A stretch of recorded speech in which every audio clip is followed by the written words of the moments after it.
요양보호사 요점 정리 100분으로 끝내보겠습니다. 구독과 좋아요 누르고요. 바로 고고! 노년기 신체적 특성입니다. 세포가 노화되어지겠죠. 면역 능력도 떨어집니다. 잔존 능력, 남아있는 능력도 저하가 되어지고요. 회복 능력의 저하입니다. 비가역적 진행, 가역적이라는 것은 돌아가는 거거든요. 원래 상태로 돌아가는 거, 비가역적, 안일비예요. 그래서 돌아가지 않는 거예요. 자, 그래서 비가역적 진행입니다. 중요한 것은 잔존 능력, 남아있는 능력의 저하, 이거 기억하시고요. 비가역적 진행, 이거 기억하시면 되겠습니다. 자, 다음 노년기 심리적 특성 보겠습니다. 우울증 경향이 증가하지요. 그 다음에 내향성의 증가입니다. 사회활동하는 거 감소되어지고요. 타인 만나는 거 기피하시죠. 그리고 조심성의 증가, 행동이 느려지고 신중해지십니다.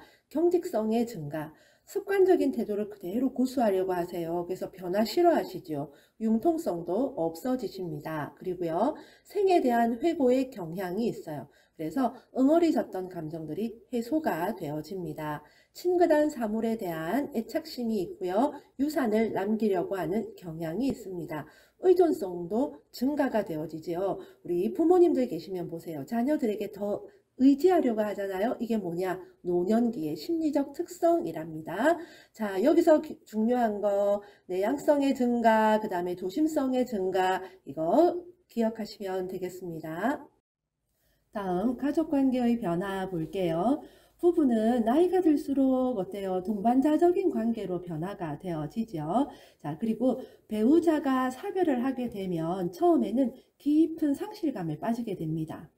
그리고 일정 시간이 지나고 나면 수용의 단계로 넘어가게 되어져요. 사별한 사실에 대해서 수용하게 됩니다. 그리고 나면 이제 남은 삶을, 혼자 사는 이 삶을 적극적으로 개척해 나가야겠다 하는 그런 의지가 생기게 됩니다. 참고로요, 여성이 더 오래 삽니다.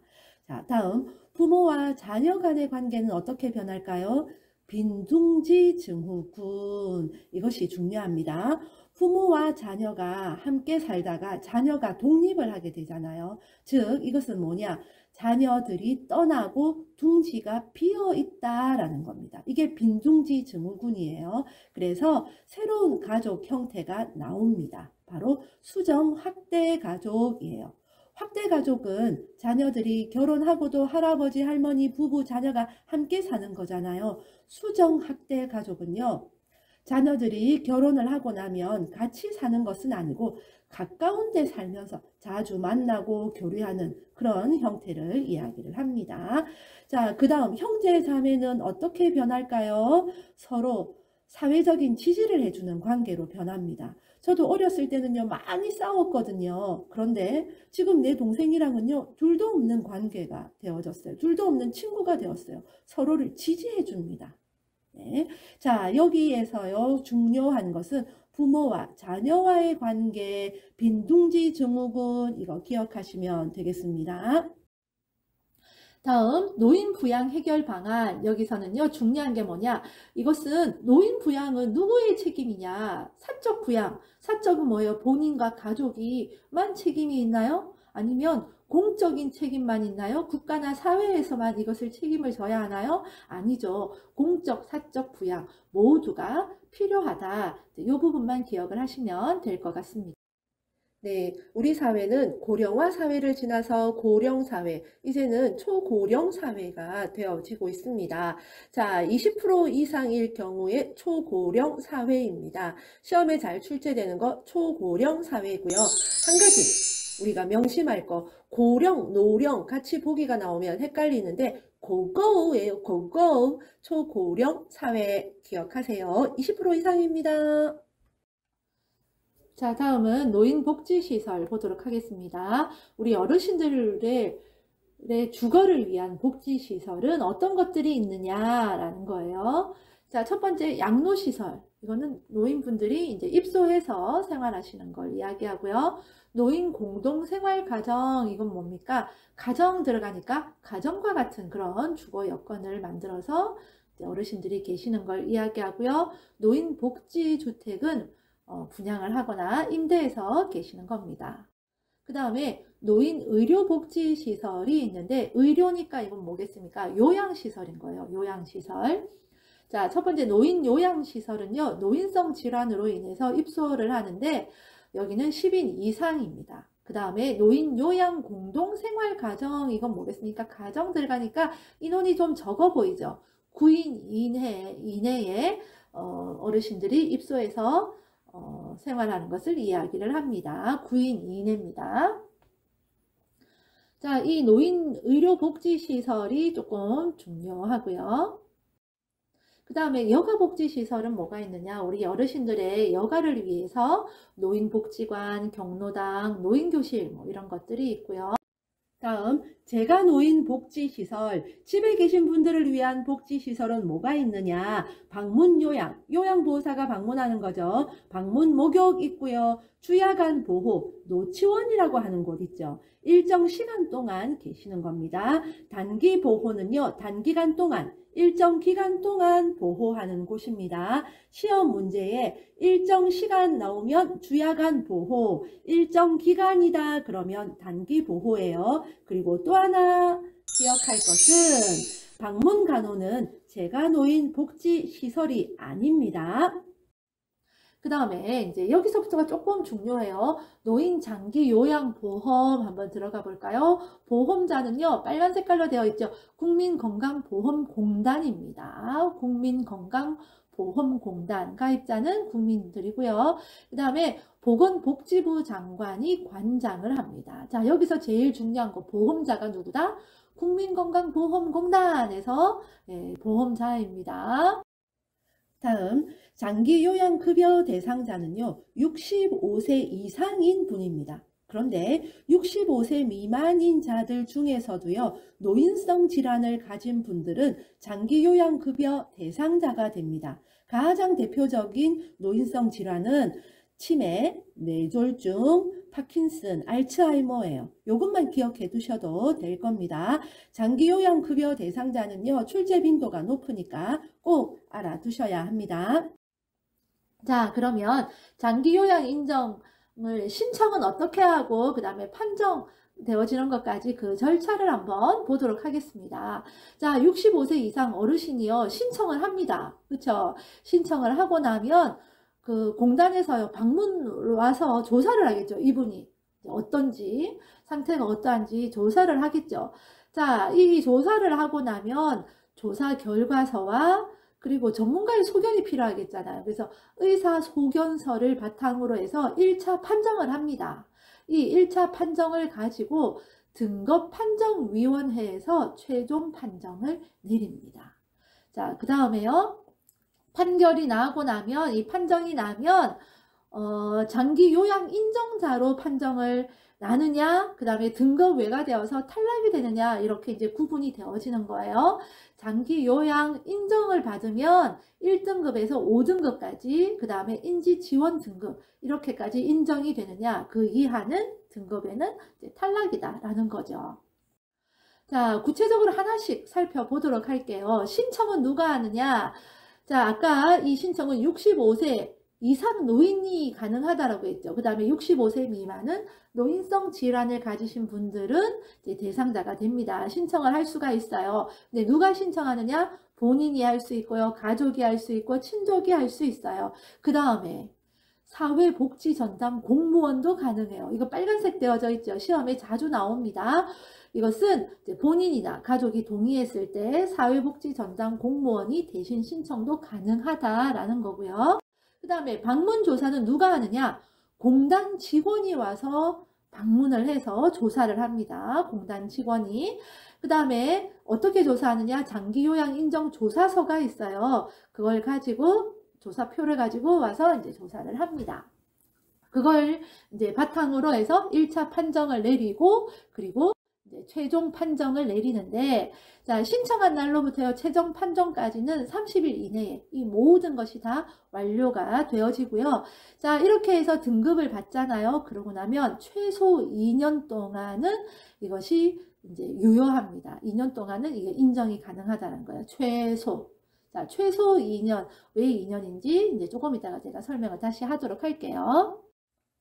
다음 등급은 5등급까지 그리고 인지지원 등급이 있다고 했죠. 자, 1등급은 95점 이상, 2등급은 75점 이상이에요. 3등급은 60점 이상, 4등급은 51점 이상, 5등급은 45점 이상. 인지지원 등급은 45점 미만입니다. 자, 인지지원 등급하고 5등급은 경정 치매가 있으신 분들입니다. 자, 그러면 50점이면 몇 등급일까요? 그렇죠. 5등급이죠. 그러면 이거 한번 듣고 나면은요, 저절로 제가 외워지게 해 드리겠습니다. 1등급 95점이죠. 1은 I랑 비슷하잖아요. 그래서 아이구오예요. 2등급은 75점. 이 치료, 아이고, 이 치료를 했어요. 임플란트 하고 나면 고생하죠. 3등급 60점. 360도 내 모습을 삥 둘러보니까 몰골이 말이 아닙니다. 그러면 어떻게 해야 할까요? 451 옷 사야죠. 451 옷 사오예요. 아이고, 이 치료 360도 삥 둘러보니 몰골이 말이 아니네. 451 동안 옷 사오. 저절로 외워지셨죠? 자, 이것이 아까 내가 최소 2년간 유효하다라고 했죠. 1등급은 4년, 2, 3, 4등급은 3년, 5등급과 인지지원 등급은 2년 동안 이제 유효합니다. 그래서 최소 2년인 거예요. 알겠죠? 그 다음. 자, 이번에는요, 장기 요양 급여 서비스를 보도록 할게요. 아까 그런 시설이 있었고요. 이거는 이제 이번에는 장기 요양 급여의 등급을 받으면 어떤 서비스를 받을 수 있느냐라는 거예요. 아까 시설하고 구분이 이제 되어지시죠? 등급을 받고 나면 첫 번째 재가급여가 있어요. 재가급여. 이건 내가 집에 있으면서 거주하면서 이 장기 요양 급여 서비스를 받는 거예요. 어떤 게 있느냐? 방문 요양. 요양보호사가 집에 방문해서 이런 서비스를 받을 수 있고요. 그 다음에 방문 목요 서비스니까 방문 간호도 가능하고요. 아까 앞에는 시설에는 없었죠. 근데 여기는 장기 요양 급여 서비스에는 방문 간호가 들어갑니다. 그래서 내가 빨간 색깔로 넣어놨어요. 그 다음에 주야간 보호. 요즘에 시설 이거 많다고 했죠. 예, 이런 주야간 보호에 가서 이제 일정 시간 동안 있다가 오는 거 가능하고요. 단기 보호, 일정 기간 동안 하는 거 단기 보호 서비스도 받을 수 있고요. 그 다음에 기타 재가급여, 이거는 복지 용구를 구입을 할 수 있어요. 그래서 주변에 등급 받으신 분들 있으면 이 복지 용구, 뭐 휠체어나 뭐 지팡이나 뭐 이런 거 있잖아요. 저렴하게 구입을 할 수가 있어요. 그래서 이런 것도 있다는 거 뭐 아시면 이건 생활에서도 도움이 되겠습니다. 자, 이렇게 재가급여를 서비스를 받으면 어떤 점이 좋겠습니까? 네, 집에서 있으니까 친숙한 환경이 있어서 좋고 그 다음에 사생활이 존중이 되어지겠죠. 그러나 긴급한 상황에 대해서는 어떻게 하겠습니까? 어떤 문제가 생겼을 때 신속하게 대응하는 데에는 어려움이 있겠죠. 네, 이런 문제점은 있습니다. 그 다음에 시설급여예요. 시설급여. 시설급여는 뭡니까? 노인요양시설에 들어가거나 노인요양공동생활가정에서 이제 서비스를 받을 수가 있는데 이건 좋은 점은 뭐겠습니까? 의료, 간호, 이 요양 서비스 이런 것들을 종합적인 서비스를 내가 받을 수가 있다라는 거예요. 그러나 개인생활 그런 것들은 좀 어려움이 있다라는 거죠. 자, 다음은 특별현금급여입니다. 여기에는 가족 요양비가 있는데요. 이런 경우는 섬이나 이렇게 장기 요양기관이 부족한 지역에 있을 때에는 가족들이 케어를 해야 되잖아요. 그럴 경우에 지급되는 현금급여를 이야기합니다. 시험에 자주 출제가 되어지는데 어떻게 외우느냐? 우리 가족은 특별히 현금을 좋아한다. 이렇게 외우면 되겠습니다. 자, 다음 장기 요양급여의 돈은 어떻게 조달이 되어지느냐 보겠습니다. 보험료에서요, 60에서 65%가 나갑니다. 국가에서는요, 20% 지원되어집니다. 빨간색 기억하세요. 국가 얼마? 20%. 본인이 일부 부담을 하는데 시설급여일 경우에는 20%예요. 재가급여는 15%입니다. 어디 들어가는 거니까, 시설에 들어가니까 더 많이 내는 거예요. 자, 그래서 20, 재가는 15. 저소득층 의료급여 수급권자는 40에서 60% 경감이 되어지고 국민기초생활수급권자는 본인 부담금이 없습니다. 자, 그러면 이 장기 요양 서비스는 어떻게 받을 수가 있느냐라는 거예요. 예를 들면 내가 주간보호센터 있죠. 노치원. 여기서 내가 이용을 하련다. 이러면 어떻게 하느냐. 먼저 가서 그곳에 가서 서비스를 신청을 하겠죠. 그 노치원에 가서 상담을 받아봅니다. 어떤지. 그러면 거기서는 예, 내가 이런 서비스를 제공하겠습니다. 라고 계획을 세우겠죠. 계획을 세우고 나면 이제 이곳에서 내가 이용을 하겠습니다. 계약을 체결을 하고요. 그 다음에 서비스 제공을 받겠죠. 자, 그 다음에 제공을 받고 나면요, 모니터링을 실시를 합니다. 그래서 이 서비스를 계속할지, 그만둘지, 종료할지를 이제 모니터링을 통해서 알 수가 있겠죠. 자, 우리 요양보호 업무는 뭐가 있느냐 한번 볼까요? 먼저 신체활동 지원 서비스예요. 신체활동, 몸 활동과 관련된 거예요. 세수하고 양치하고 목욕하고 식사 돕고 그 다음에 화장실 가는 거 돕는 거, 이게 신체활동이에요. 일상생활 지원 서비스, 이거는 밥, 청소, 빨래. 이게 일상생활 지원 서비스예요. 일상생활을 하는 거 밥, 청소, 빨래. 알겠죠? 밥, 청소, 빨래.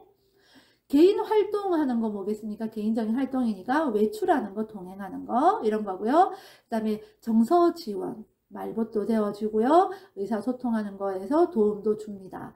그 다음에 기능회복과 간호처치인데 이것은 요양보호사의 업무가 아닙니다. 간호가 간호 뭐 이런 거는요 요양보호사 업무가 아니에요. 자, 이거는요 우리 요양보호사들의 업무니까 시험에 자주 나옵니다. 여기서요 자주 헷갈리는 게 뭐냐, 일상생활 지원 서비스예요. 일상생활 지원 서비스. 목욕, 이게 뭐지? 일상생활, 뭐 매일 목욕하는 거 일상생활인가 헷갈릴 수 있는데요. 일상생활 지원 서비스는 밥, 청소, 빨래. 밥, 청소, 빨래는 뭐다? 일상생활 지원 서비스. 일상생활, 밥, 청소, 빨래예요. 알겠죠? 이게 잘 헷갈리고요. 그 다음에 신체활동도 시험에 좀 나오는데 정서 지원은 또 좀 가끔 나옵니다. 이건 쉽죠? 이건 보면 그냥 알 거예요. 말벗, 뭐 이런 거 정서 지원이다 라는 겁니다.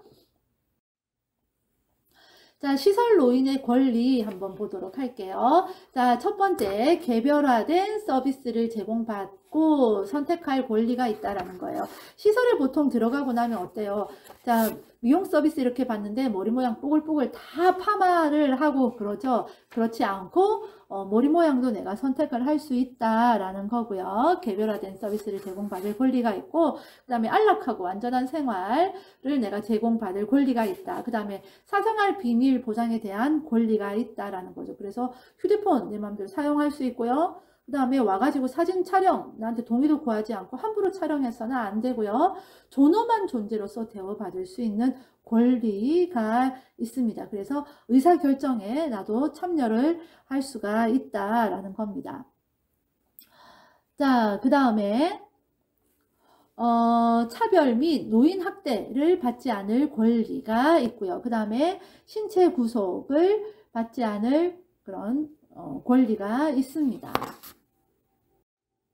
그 다음 질 높은 서비스를 내가 받을 권리가 있어요. 그래서 나의 이 건강 상태에 따라서 개별화된 식단을 내가 제공받을 권리가 있고요.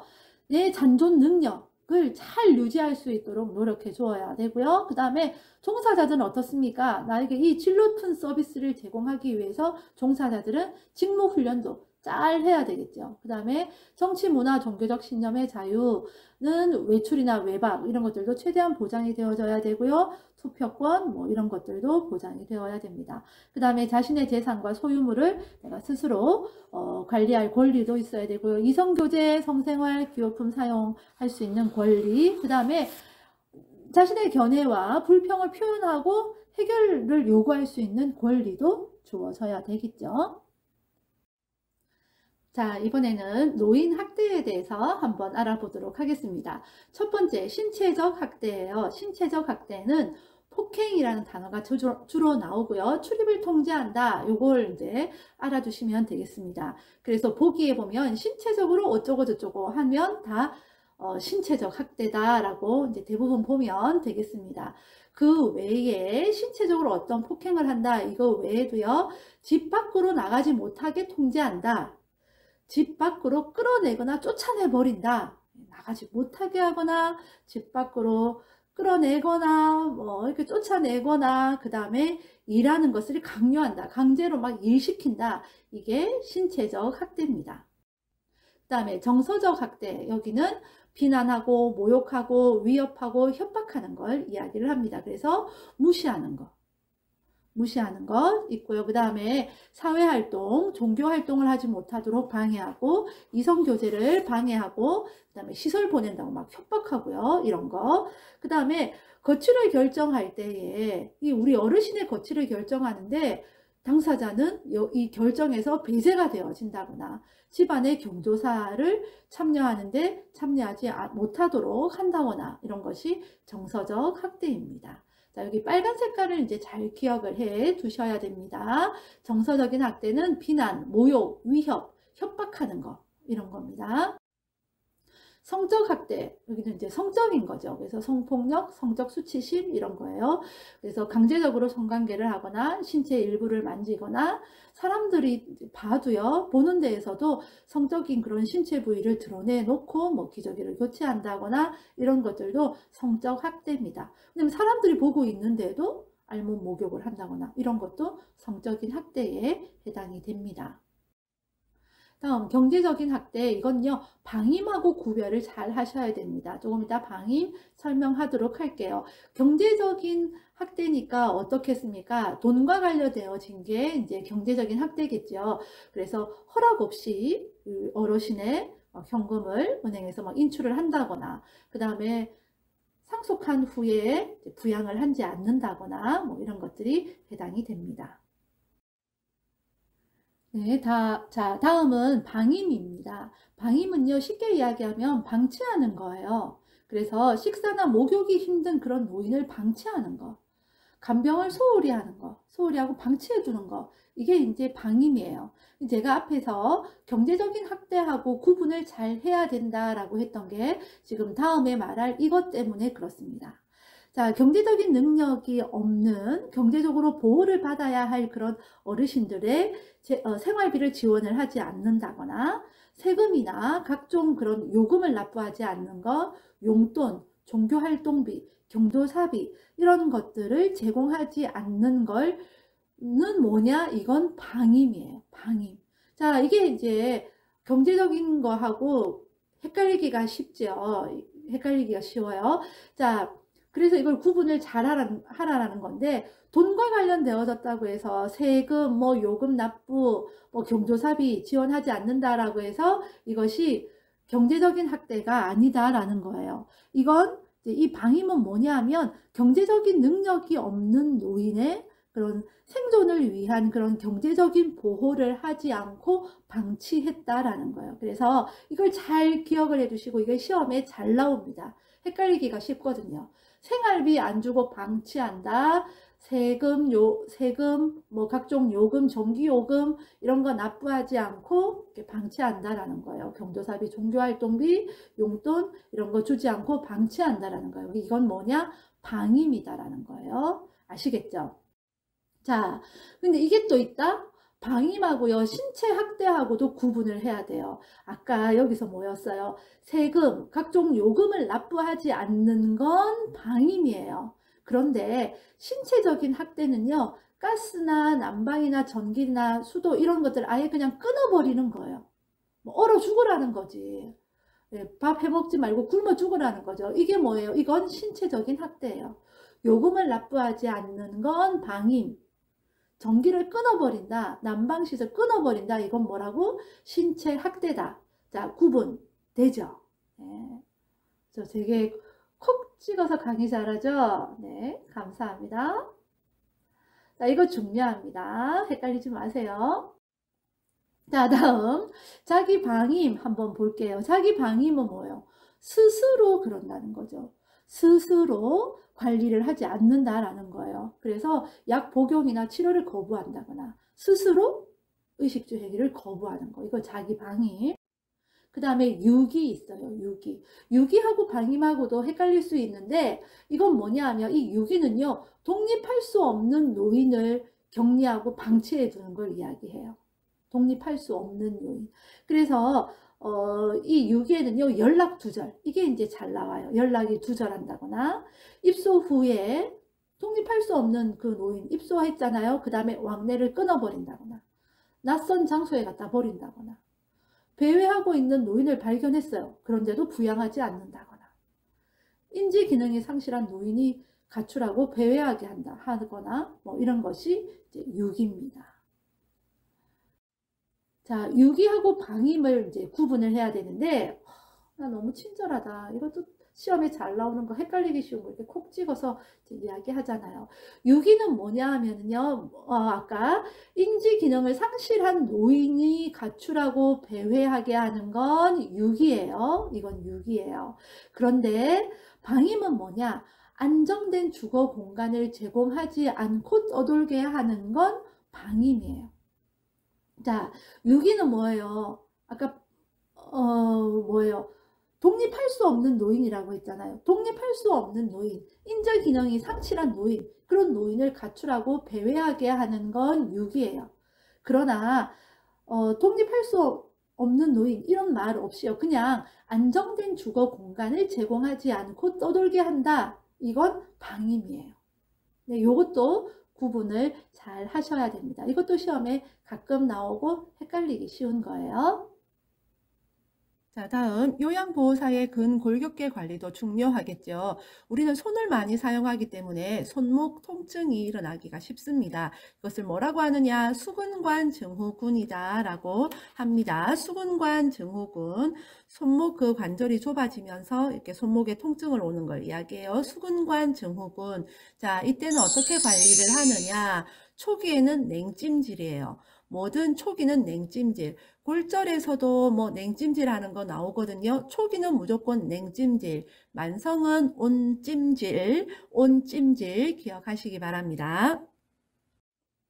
자, 그 다음에 우리가 물건을 이동하는 일들도 많은데 어떻게 하느냐? 물건 이동할 때에는요. 허리 펴. 자, 여러분들 지금 수업 들을 때에도 우리 함께 공부할 때도 허리 펴고 합시다.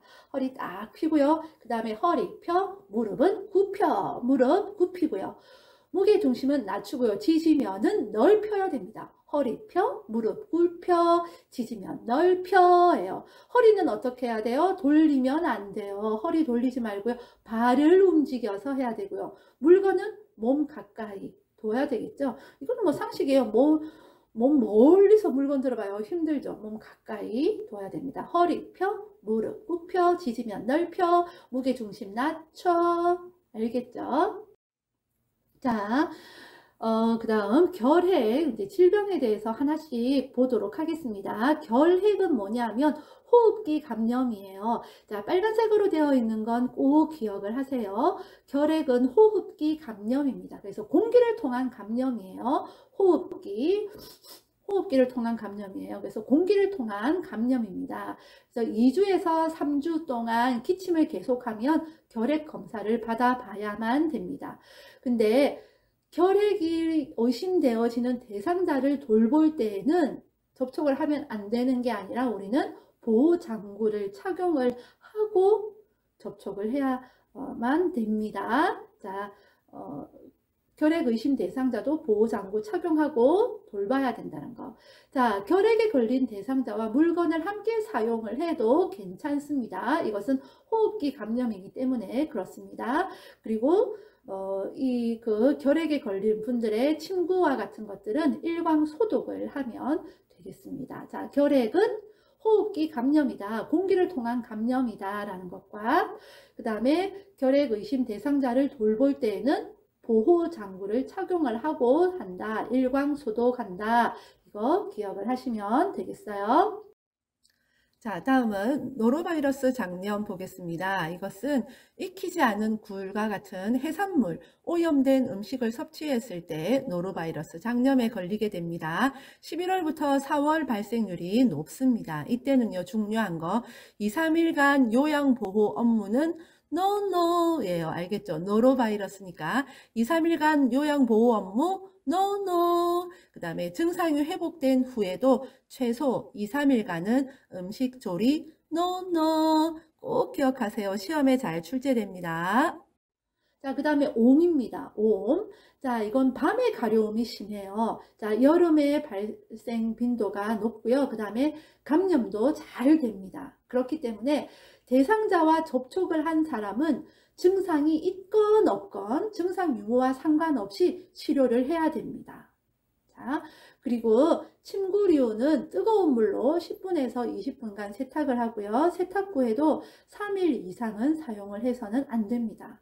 세탁이 어려우면 3일 동안 햇볕에 쬐거나 다리미로 달인 다음에 사용을 한다라는 거예요. 자, 다음은 머릿니 한번 볼까요? 예전에는 이게 좀 많았어요. 요즘은 있나 모르겠는데. 자, 1년 중에 언제나 발생이 가능합니다. 그래서요, 감염 대상자를 돌본 다음에는 집에 돌아오면 옷을 세탁하고 샤워를 해야 됩니다. 뜨거운 물로 그 옷을 세탁을 해야 되고요. 이게요, 생존 능력이 뛰어나다네요. 48시간까지 살아남는다고 합니다. 그래서 재감염 우려가 있다라는 것도 기억을 하셔야겠습니다. 자, 그 다음에 노인성 질환의 특성을 한번 보도록 하겠습니다. 노인성 질환은요, 증상이 거의 없거나 애매해요. 그래서 이게 노인성 질환인지 노화의 과정인지 구분하기가 어렵다라는 거예요. 그 다음에 약물에 대해서도요, 민감하게 반응을 합니다. 자, 그 다음 빨간색 중요한 거예요. 신장의 소변 농축 능력과 배설 능력이 저하가 되어져서 약물 성분이요, 신체 내에 오래 남아 있는 거예요. 그런데도 우리 어르신들은 약물을 이렇게 많이, 영양제 많이 드시잖아요. 이게 배설이 제대로 안 되고 이게 내 몸속에 이게 남아 있는 거예요. 그래서 중독 상태에 빠지기가 쉽다라는 거예요. 그리고 혈액순환이 이제 잘 안 되기 때문에 욕창도 잘 발생하고요. 관절도 뻣뻣해지고요. 막 그렇습니다. 그래서 우리 어르신들 만나면 어떡해요? 손 잘 주물러 드리죠. 예, 저도 이제 습관적으로 우리 엄마 만나서 이야기할 때는요, 나도 모르게 우리 엄마 손 주물럭 이렇게 손가락 끝에 이렇게 만져줘요. 이렇게 하면서 이야기하면 그렇게 좋아하시더라고요. 네. 제가 효녀입니다. 네, 다음 넘어갈게요. 자, 다음 노화에 따른 특성 보겠습니다. 후각 기능이 떨어져서 미각이 둔화되어집니다. 우리 어머니들 어떠세요? 어렸을 때 우리 엄마 해준 음식 맛있었잖아요. 근데 어때요? 이상하다. 나이가 드니까 맛을 잘 모르겠다. 이렇게 하시죠? 네, 우리 엄마도 그렇거든요.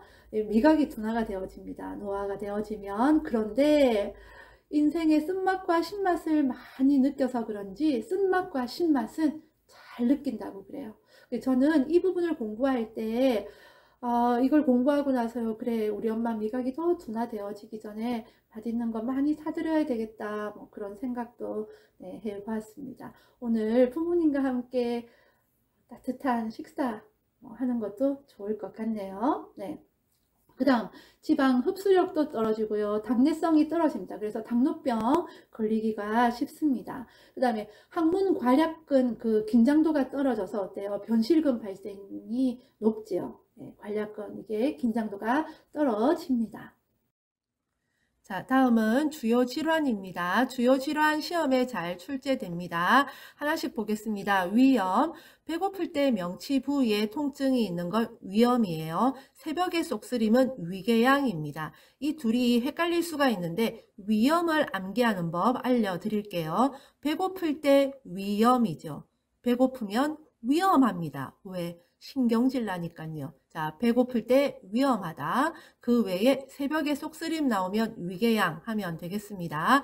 위암은 서서히 진행이 되어지고요. 증상도 느립니다. 자, 대장암, 저자녀식이 섭취가 원인입니다. 이게 무슨 말이냐? 식이섬유 뭔지 알죠? 자녀, 남아있는 거예요. 저는 뭐예요? 적은 거잖아요. 저자녀 시기를 섭취해서 이것이 대장암의 원인이 된다라는 거고요. 설사는요, 하제가 뭐냐면 설사나게 하는 약이에요. 이런 약물을 남용을 해서 설사가 생긴다라는 겁니다. 자, 그 다음에 만성기관지염 보겠습니다. 만성기관지염 하면요, 이른 아침이라는 단어가 나옵니다. 저는 이른 아침 만성기관 이렇게 외웠어요. 이른 아침 만성기관, 이른 아침은 무조건 만성기관이에요. 그래서 기관지염이니까 뭐겠습니까? 기관지 확장제, 뭐 그다음제 이런 것들을 사용을 하겠죠. 그 다음에 폐렴 볼까요? 폐에 염증이 생겨서 폐렴이에요. 폐 조직에 염증이 생긴 건데, 자, 흡인성 폐렴은요, 음식이 기도로 넘어가서, 그래서 이제 염증이 생긴 것을 흡인성 폐렴이라고 합니다. 그 다음에 천식은요, 기도에 염증이 생긴 거예요. 기도에 염증이 생기면 천식이에요. 자, 여기에서는요, 갑작스럽게 온도 차이에 이렇게 노출이 되거나, 뭐, 이런, 이제, 게 보기에 잘 나옵니다. 문제에서. 자, 기도의 염증은 천식, 폐의 염증은 폐렴. 이른 아침, 만성기관 됐죠. 그 다음에 폐결핵 넘어갈게요. 결핵균이 폐로 들어가가지고 염증이 생긴 게 이제 폐결핵이에요. 결핵균이. 자, 그래서 결핵균의 그 호흡기 감염이 이제 폐결핵이에요. 그래서 폐결핵은요, 오후에 고열이 잘 일어납니다. 오후에 폐결핵은 오후에 고열이 잘 나는 거. 이른 아침 만성기관 기억을 하시고요. 그 다음에 고혈압 볼게요. 고혈압은요, 이명이나 어지러움증 증상이 있고요. 혈압약은 어떻게 해야 됩니까? 이건 상식적으로 잘 알고 있죠. 혈압 떨어져도 혈압약은 꾸준히 복용을 해야 된다라는 거고요. 동맥경화는 뭡니까? 혈관이 좁아지는 거죠. 그래서 심근경색, 협심증, 흉통 이런 것들이 이제 나타나게 됩니다.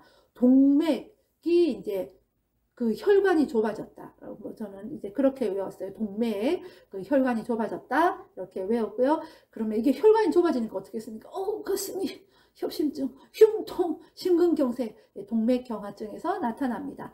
심부전, 이거는요, 심장의 수축이 저하가 되어져서 심장의 이 수축이 이게 잘 안 되니까 혈액 공급이 안 되잖아요. 그래서 이제 심부전이 오는데 현기증, 그 다음에 호흡곤란이 오고요. 그런데 여기서 중요한 거, 시험에도 잘 나오는 거, 대부분에 보면 수분을 많이 섭취해라 뭐 이렇게 나오는데요. 심부전은 수분 섭취를 제한을 해야 됩니다. 수분 섭취를 제한을 해야 되고요. 부종이 잘 일어난다는 거 기억을 하시고요. 그 다음에 빈혈.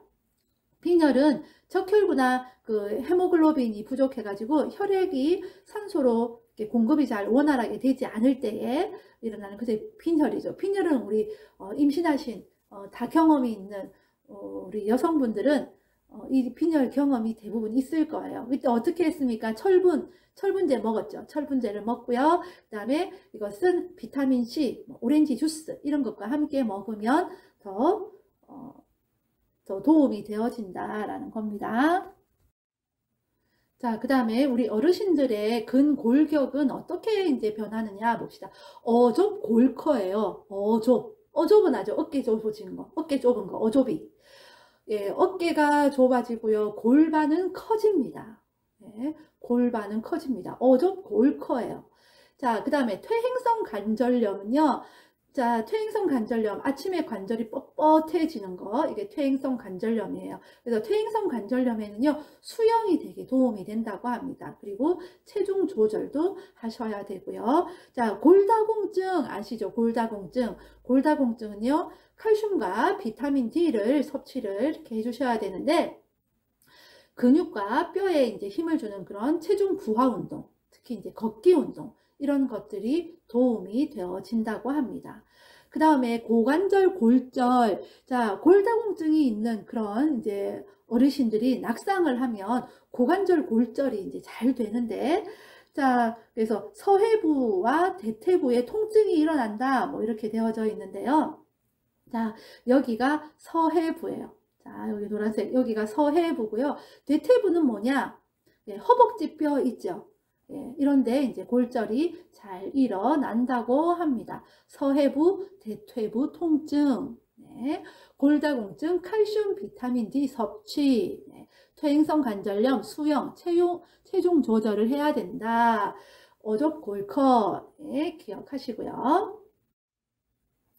그 다음 요실금 보도록 하겠습니다. 요실금은 뭐예요? 방광에 이제 이 저장하는 능력이 떨어지는 거죠. 그 다음에 골반의 그 근육 조절 능력이 저하가 되어졌을 때 이제 요실금이 생기는데, 복압성 요실금이라고 하는 게 있어요.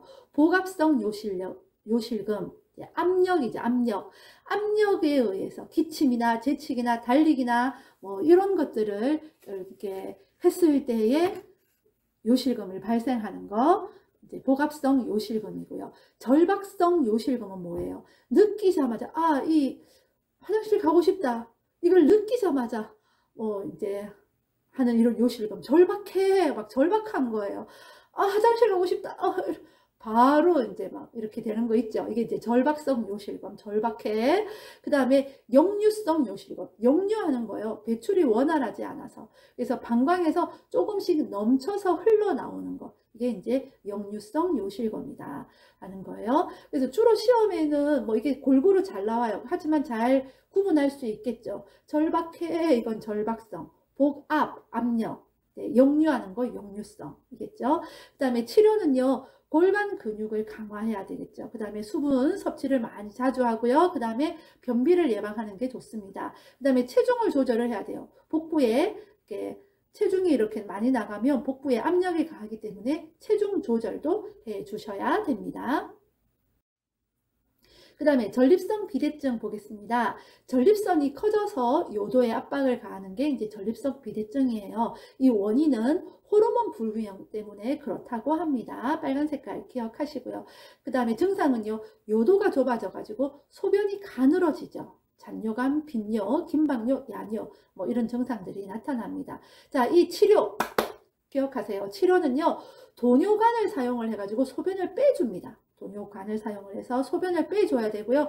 심할 경우에는 어떻게 하느냐? 전립선 절제술을 해줘야 됩니다. 빨간색 기억하시고요. 자, 도뇨관을 사용을 해서 소변을 빼줘야 되는데, 심할 때는 전립선 절제 수술을 해야 된다라는 거예요. 자, 원인 호르몬 불균형, 전립선 비대증 기억을 하세요. 자, 다음은 욕창입니다. 욕창이 생기지 않도록 특별한 관리가 필요한데요. 다음 보이는 이곳 있죠? 여기가 천골이라는 곳입니다. 욕창이 잘 생기는 부분입니다. 이 부위 기억을 하시고요. 침대에 있을 때는 2시간마다, 의자에 앉아 있을 땐 1시간마다 자세를 바꾸어 주어서 욕창이 생기지 않도록 관리를 합니다. 침대 2시간, 의자는 1시간마다 자세를 바꾼다. 자, 다음 주요 질환, 녹내장과 백내장을 제가 구분하기 좋게 이렇게 표로 가지고 와봤습니다. 자, 녹내장이라고 하는 것은요, 안압, 즉 눈의 압력의 상승으로 인해 가지고 시신경이 손상이 되어져서 시력이 점차 약해지는 질환을 녹내장이라고 합니다. 그래서 녹내장에서는 안압 상승이 굉장히 중요합니다. 안압 상승 그러면 녹내장이에요. 그래서 저는 녹압 이렇게 외웠어요. 녹압. 자, 그로 인해서요, 주로 나타나는 증상은 시야가 좁아집니다. 그래서 안압 상승, 좁은 시야, 뿌옇고 혼탁한 각막, 그리고 안구 통증, 두통, 구역질 이런 증상들이 나타납니다. 자, 백내장은요, 제가 백수 여기에 이제 빨간 색깔로 되어 있죠. 그래서 저는 녹압, 백수 이렇게 외웠어요. 녹압, 백수. 녹내장은 수정체가 혼탁해집니다. 수정체가 혼탁해지는 것을 녹내장이라고 하는데, 눈동자에 하얗게 백태가 껴가지고 뿌옇게 보이거나 잘 안 보이는 것을 백내장이라고 하거든요. 자, 그래서요, 수정태가 혼탁해진다. 동공백색 혼탁. 발음하기 어렵네요. 동공백색 혼탁. 자, 이런 단어들이 나오면 백내장이다 라고 기억을 하시면 되겠습니다. 밤이나 밝은 불빛에도 눈부심 증상이 나타납니다. 녹압, 백수 꼭 기억해 주세요. 자, 다음 당뇨병 보도록 하겠습니다. 당뇨병은요, 인슐린 분비가 되지 않을 때 생기는 질환이잖아요. 그래서 당뇨병에는 이 3다를 기억을 하셔야 됩니다. 다음, 당뇨, 다식. 다음, 당뇨, 다식이 있습니다. 이것이 주로 나타나는 증상이고요. 거기에다가 더불어서 체중 감소도 있습니다. 당뇨병은 우리가 조금 상식적으로 알고 있는 그런 내용들이 조금 많을 텐데요. 한 가지만 우리가 이제 시험 문제에서 보기로 잘 나오는 내용이 인슐린 주사액을 복용한다는 이야기 우리 들어본 적 없지요. 예, 인슐린 그 주사약은 입으로 복용을 하면 위장관에서 파괴가 되어지기 때문에 반드시 주사로 주입을 해야 된다라는 거, 이것만 기억을 하시면 되겠습니다. 자, 다음 선망에 대해서 한번 알아보도록 하겠습니다. 선망. 뭐 우울증이나 뭐 이런 내용들은 있는데요. 그런 내용들은 빠졌습니다. 왜냐? 우리는 쪽집게 강의이니까요. 그런 내용들은 그냥 시험 문제 보면 누구나 다 맞출 수 있기 때문에, 그리고 차후 기출문제 풀이할 때 다뤄보도록 하겠고요. 지금은 쪽집게 특강에서는 주요한 내용들만 보도록 하겠습니다. 자, 선망은요, 선망에서 우리가 기억해야 할 내용은, 선망은 수시간이나 수일에 걸쳐서 호전과 악화가 반복되어진다라는 건 꼭 기억을 하셔야 되겠습니다. 야간 선망이 일어날 때는요, 방을 밝게 하고 따뜻하게 해주면 진정이 된다라는 것 기억하시면 좋겠습니다. 호전과 악화가 반복된다, 선망. 자, 다음 치매입니다. 치매는요, 기억력 저하, 언어 능력 저하, 진압력 저하. 자, 진압력이 뭘까요? 진압력은요, 날짜, 요일, 시간이에요. 날짜, 요일, 시간. 그래서 장기 요양 급여 등급 받을 때에 이제 치매가 있는지 알아보기 위해서요, 그런 질문들을 한다고 합니다. 오늘 날짜가 며칠이죠? 오늘 무슨 요일인가요? 이런 거에 대해서 이렇게 묻는다고 합니다. 그래서 치매는 진압력 저하 증상이 나타납니다. 그 다음에 시, 공간, 파악 능력이 저하되어지고요. 실행 능력이 저하된다. 이거 기억하시면 되겠습니다. 네, 자, 다음은 뇌졸중 한번 보도록 하겠습니다. 우리가 흔히 알고 있는 중풍 있죠? 이 중풍을 뇌졸중이라고 합니다. 자, 뇌졸중은요, 뇌 혈관이 막히거나 터져서 뇌에 손상이 오고 그로 인해서 장애가 있게 되는 것을 뇌졸중이라고 하는데, 자, 뇌에 그 혈관이 막히는 것은 뇌경색이라고 합니다. 그리고 뇌 혈관이 터지는 것은 뇌출혈이다라고 합니다. 뇌혈관이 막히거나 터져서 생기는 건 뇌졸중, 막히는 건 뇌경색, 터지는 건 뇌출혈이다라고 기억을 하시고요. 자, 손상된 뇌의 반대쪽이 마비가 되어집니다. 손상된 뇌의 반대쪽이 마비가 되어지고요. 자, 이 뇌졸중이 이렇게 뇌졸중이 일어나고 나면은요, 주로 나타나는 증상은 연하곤란, 이것이 시험에 보기에서 잘 나타납니다. 연하곤란이 뭐예요? 연하곤란, 삼킴장애가 연하곤란이죠. 자, 삼킴장애가 있으면 어떻게 되어질까요? 자, 이것은 곧 또한 폐렴으로 이어지게 되겠죠. 삼킴을 잘 못하게 되어지니까 음식물이 기도로 넘어간다거나 해서 폐렴으로 이어지기가 쉽습니다. 그리고 말이 어눌해지는 언어장애, 이런 증상들이 나타나고요. 그 다음에 뇌출혈의 전구 증상으로 현기증, 뒷골 통증, 팔다리 저림, 뭐 이런 것이 뇌출혈의 전구 증상입니다. 이것은 우리가 꼭 요양보호사 시험뿐만 아니더라도 이 내용은 좀 알아두시면 도움이 될 것 같아요. 현기증 나고 뒷골에 통증이 있고 팔다림 저림 증상이 나타난다 이러면 우리가 좀 눈여겨봐야 될 것 같습니다. 자, 뇌졸중에는 연하곤란 기억을 하셔야 되고요. 자, 운동실조증이라고 하는 게 있습니다. 이것은 손해에 뇌졸중이 발생을 했을 때 사람이 이렇게 술에 취한 것처럼 이렇게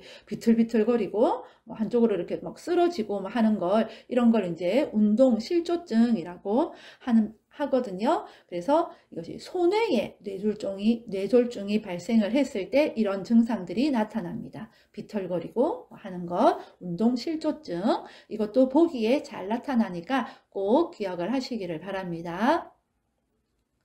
자, 이에 대한 치료는요, 약물 치료를 이제 합니다. 그래서 혈전 용해제나 항응고제 이런 것을 복용을 한다라는 것 기억을 하시면 되겠습니다.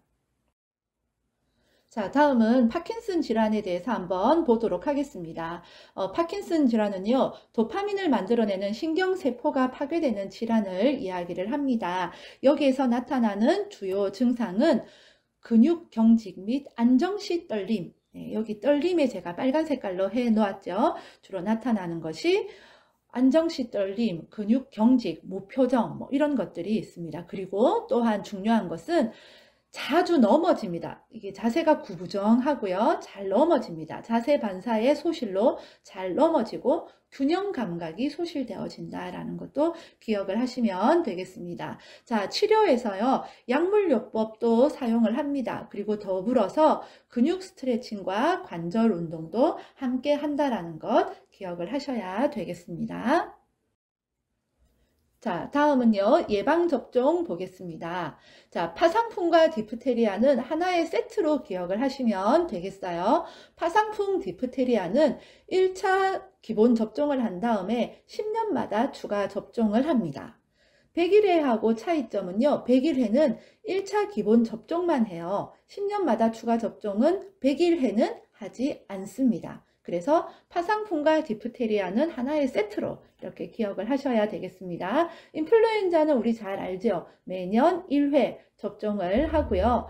폐렴구균은요, 50에서 64세에는 위험군은 1, 2회 정도 접종을 하고 보통 우리 어르신들 65세 이상 되었을 때 한 번 접종합니다. 대상포진도 50에서 65세까지는 한 번 접종을 하는데 65세 이상은 1회 접종을 합니다. 그러니까 우리 이제 노인이 65세 이상이잖아요. 우리 어르신들은요, 폐렴구균과 대상포진은 1회 접종을 해야 된다라는 거예요. 자, 식사의 자세 보도록 할게요. 식탁 윗부분이 있죠. 대상자의 배꼽 높이에 와야 됩니다. 배꼽 높이 빨간색으로 되어져 있습니다. 시험에 자주 출제되는 내용입니다. 식탁 윗부분이 어디요? 대상자의 배꼽. 저는 이렇게 보면 배꼽이 조금 더 내려가 있더라고요. 식탁이 조금 더 높은데, 자, 우리가 기억할 것은, 외울 것은 식탁 윗부분이 대상자의 어디? 배꼽 높이다. 배꼽 높이 꼭 기억을 하세요. 편마비 대상자는 어떻게 해야 되겠습니까? 자, 건강한 쪽을 밑으로 이렇게 약간 옆으로 이렇게 누운 자세로 식사를 하셔야 되겠죠. 그리고 마비된 쪽은 베개나 쿠션을 이렇게 지지해주면 좋겠습니다. 그 다음에 음식 삼키기가 쉽게 식사 전에는 물 한 모금 마시고 하면 더 좋겠습니다. 자, 경관 영양 돕기 한번 보도록 하겠습니다. 대상자가 의식이 없어도 식사의 시작과 끝을 알려야 합니다. 자, 이제 식사 시작하겠습니다. 라고 이야기를 하고 이제 식사를 돕습니다. 자, 영양 주머니가 뭐예요? 영양 주머니는 이것이 밥그릇과 같은 거죠. 그래서 밥그릇은 어때요? 먹고 나면 매번 깨끗하게 씻어야 되겠죠. 그때그때. 그래서 영양 주머니는 매번 빨간색, 매번 깨끗이 씻어서 말린 후에 사용한다라는 겁니다. 자, 비위간이 새거나 영양액이 역류하면 누구에게 알려야 할까요? 그렇죠. 간호사에게 연락을 해야 되겠죠. 시설장이나 책임자에게 이렇게 연락을 해야 된다라는 겁니다. 자, 대상자가 토하거나 청색증, 이거 뭔가 잘못된 거잖아요. 그때는 이걸 잠궈야 되겠죠. 비위간을 잠근 후에 책임자에게 연락을 해야 된다라는 겁니다. 자, 여기에서 청색증이 나타났다, 책임자에게 연락한다 이러면 안 돼요. 비위간을 잠근 후에 책임자에게 연락을 해야 됩니다. 자, 영양액은 위장보다 어디 더 높은 위치에 있어야 된다라는 거 기억을 하세요. 자, 다음은 약 복용하는 거 보도록 하겠습니다. 가루약은요, 우리 애기들 먹일 때 그 기억을 하시면 되겠습니다. 숟가락에 물에 이렇게 해서 녹여서 먹였죠. 그리고 물약은요. 자, 물약에 그 뚜껑이 있잖아요. 그 캡은 열어가지고 어떻게 합니까? 그 윗부분이 바닥으로 가도록 그렇게 놓아야 되겠죠. 그 다음에 당연히 이건 흔들어서 물약 줘야 되겠잖아요. 그리고 색이 변했거나 혼탁한 물약은 버려야 되겠죠. 너무도 당연한 이야기입니다. 그리고요, 물약에 거기 라벨이 붙어져 있잖아요. 복용 방법이나 뭐 이런 거 적혀 있는 부분 쪽을 잡아야 되겠죠. 라벨 반대쪽으로 따라야 되겠죠. 당연한 이야기입니다. 물이 이렇게, 약이 이렇게 라벨 쪽으로 흘러내리면 안 되니까요. 그래서 라벨 쪽을 잡고 반대쪽으로 따른다. 자, 용량이 적을 때는 어떻게 해야 될까요? 바늘이 제거된 주사기를 이용한다라는 거고요. 알약은요, 자, 분할선이 중간에 이렇게 표시가 되어 있는 약만 쪼개서 사용이 가능하다라는 겁니다. 자, 다음은 안약 보도록 하겠습니다. 자, 눈 제가 그렸습니다. 왕눈이다, 그쵸? 자, 이 안약은요, 자, 이게 액체잖아요, 안약은. 이 액체를 넣을 때는요, 아랫 눈꺼풀 중앙이나 외측에 넣습니다. 자, 눈 밑에 보면 이렇게 빨간 색깔로 이렇게 점이 나와 있죠. 여기 중앙이나 외측에 안약을 넣습니다. 자, 그 다음에 안약을 넣고 나서는 비루관을 꼭 눌러줍니다. 밑에 그림 있죠. 비루관을, 코 중앙을 이렇게 꼭 눌러줍니다. 왜냐하면 안약이 코로 흘러내려가는 것을 막아주기 위해서 비루관을 눌러준다라는 거예요. 밑에 안연고하고 헷갈릴 수가 있어요. 비루관을 눌러주는 것은 안약이에요. 자, 이게 액체잖아요. 이게 눈물 같은 거다. 그래서 이렇게 슬플 때 어떻게 해요? 코하고 이렇게 콕 맞잖아요. 이렇게. 슬플 때. 그런 걸 이제 연상을 하면 되겠습니다. 안약은 그래서 비루관을 눌러준다. 자, 다음 연고, 안연고를 보도록 하겠습니다. 연고 어떻게 해요? 처음에 이렇게 나오는 건 거즈로 닦아야 되겠죠. 다른 연고들도 마찬가지로 처음 나오는 건 이렇게 닦고 사용을 하는 게 좋을 것 같아요. 자, 안연고는 어떻게 하느냐? 안연고도 마찬가지로 아랫 눈꺼풀에 이렇게 연고를 넣는데 안쪽에서 바깥쪽으로 합니다. 어디요? 안쪽에서 바깥쪽으로 이렇게 하고요. 자, 연고를 발랐어요. 연고는 액체가 아니잖아요. 자, 이 연고가 눈 안에 잘 섞여야 되겠죠. 그런데 이걸 눈을 비비면 안 되잖아요. 이거 상식적으로 알고 있죠. 연고 넣을 때. 눈병 걸렸는데 눈 비비면 안 되잖아요. 근데 안연고를 넣었는데 이것이 눈에 골고루 잘 이렇게 분포가 되게 하려면 어떻게 해야 되겠습니까?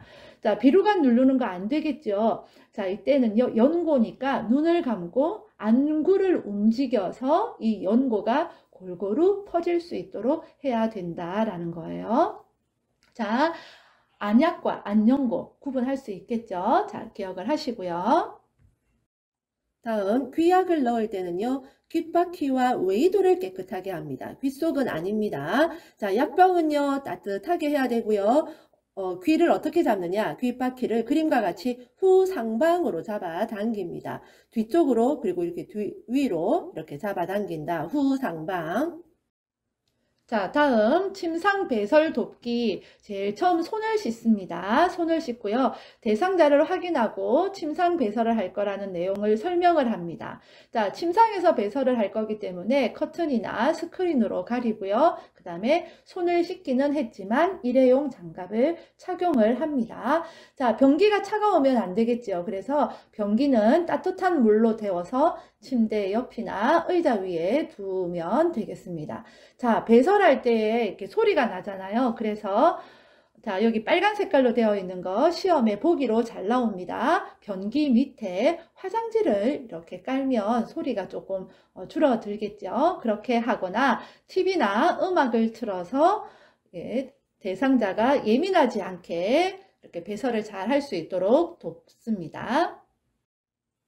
자, 그 다음에 방수포를 까는데, 자, 방수포를 깔 때는요, 대상자가 협조가 되면 둔부를 좀 들어주세요 해서 깔면 되겠죠. 그런데, 자, 협조가 되지 않을 때는 어떻게 해야 되겠습니까? 자, 침상에 이 방수포를 깔 거잖아요. 그래서 대상자를 옆으로 돌려 눕힌 다음에, 그러면 그 반대편은 반이 이렇게 옆으로 돌려 누우면 반쪽이 이렇게 공간이 생기잖아요. 그래서 거기에다가 뭡니까? 방수포를 반 정도 깔고 그 다음에 대상자를 반대쪽으로 이렇게 돌려 눕힌 다음에 나머지를 이렇게 깔면 되겠습니다. 머릿속으로 그림을 그리면 더 쉽겠죠? 자, 그 다음에 무릎 덮개로 이렇게 늘려뜨려서 덮은 다음에 그 다음에 바지를 내려야 되겠죠. 변기를 대주는데 변기는 항문이 변기 중앙에 오도록 됩니다. 이 부분도요, 빨간 색깔로 해놨는데 은근히 이 부분이요, 시험에 보기에 잘 출제가 되더라고요. 자, 그리고 침대를 이렇게 좀 올려주어서 배에 힘주기 쉬운 자세를 해주면 되겠습니다. 그리고 이제 배설이 끝나고 나면은요, 회음부나 항문 부위를 닦으면서 피부 상태를 꼭 확인을 해야 하고요. 자, 그 다음에 따뜻한 수건이나 물티슈로 앞에서 뒤로 닦습니다. 그리고 나서요, 중요한 거. 따뜻한 수건이나 물티슈로 닦고 나서는요, 물기가 남아 있잖아요. 그래서 마른 수건으로 꼭 닦아 주어야 한다라는 거 기억을 해 주세요. 이 내용이 시험에 잘 출제가 됩니다. 이동변기 사용 돕기. 자, 이동변기는 그림과 같은 이런 걸 이제 이동변기라고 하거든요. 그러니까 이 변기를 이동하는 거예요. 화장실을 옮겨 놓는 거예요. 어떤 대상자에게 이 이동변기를 사용하겠습니까? 그렇죠. 화장실까지 걷기 어려운 대상자. 서거나 앉는 것은 가능한데 화장실까지 걷기는 어려운 대상자에게 이 이동변기를 사용을 합니다. 자, 여기서 중요한 것은요. 자, 대상자가 변이를 호소할 때에 참아라 하면 안 되죠. 그쵸? 즉시 배설할 수 있도록 도와줘야 되고요. 시험에 잘 나오는 거, 침대 높이는 이동변기 높이와 같아야 된다. 한 번 더요. 침대 높이는 이동변기 높이와 같다라는 거. 그 다음에 이게 또 중요합니다. 보기에 잘 나오는데요. 미끄럼 방지 매트를 깔아주는데 변기 앞에 아닙니다. 변기 어디예요? 변기 밑에 이 미끄럼 방지 매트를 깔아줍니다. 알겠죠? 변기 밑에. 이게 보기에 잘 나옵니다. 실수 잘하는 거 꼭 기억하시기 바랍니다. 변기 밑에 미끄럼 방지 매트를 깔아준다. 그 다음 기저귀 사용 돕기 하겠습니다. 이 기저귀는요, 대소변을 전혀 가리지 못할 때, 그 다음에 배설 욕구를 느끼지 못하는 경우, 치매 등으로 인해서 실금이 빈번한 경우에 이 기저귀 사용을 돕습니다. 즉 부득이한 경우에만 이 기저귀를 사용하게 하는데 조금이라도 회복되어지는 그런 느낌이 들면 즉시 변기로 가능하면 옮길 수 있도록 노력을 해 주어야 합니다.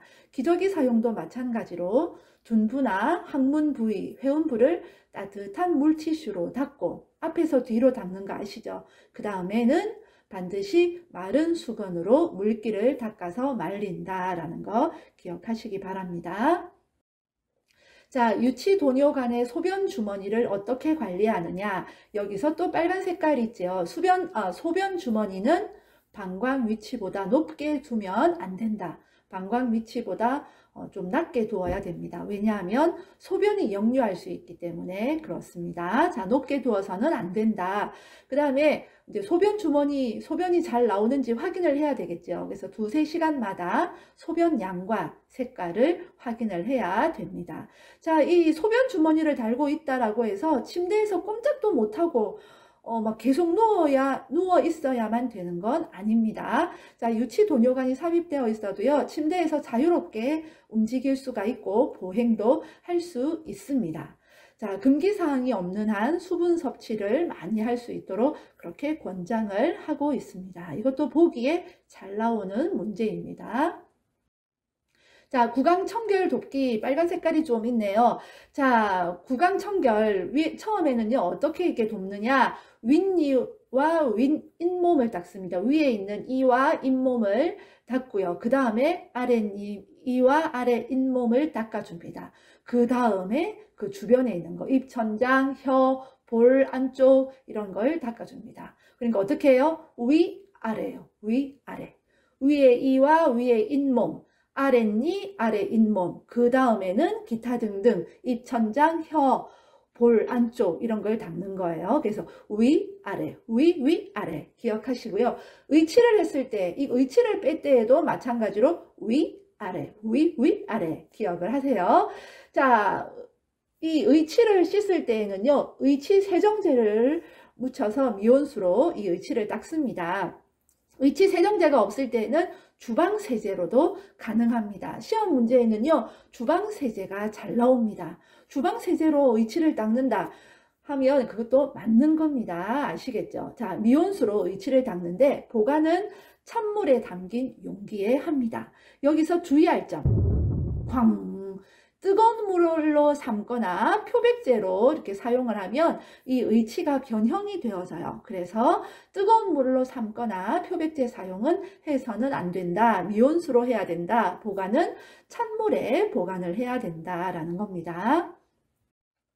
다음 두발 청결 돕기입니다. 공복이나 식후는 피하고요. 추울 때는 낮 시간을 이용해야 되겠죠. 머리 감기 전에 대소변 보게 해야 됩니다. 머리에 거품 묻혔는데 화장실 간다 하면 안 되잖아요. 그리고 손톱으로 하는 게 아니라 손가락 끝으로 마사지 하듯이 하고요.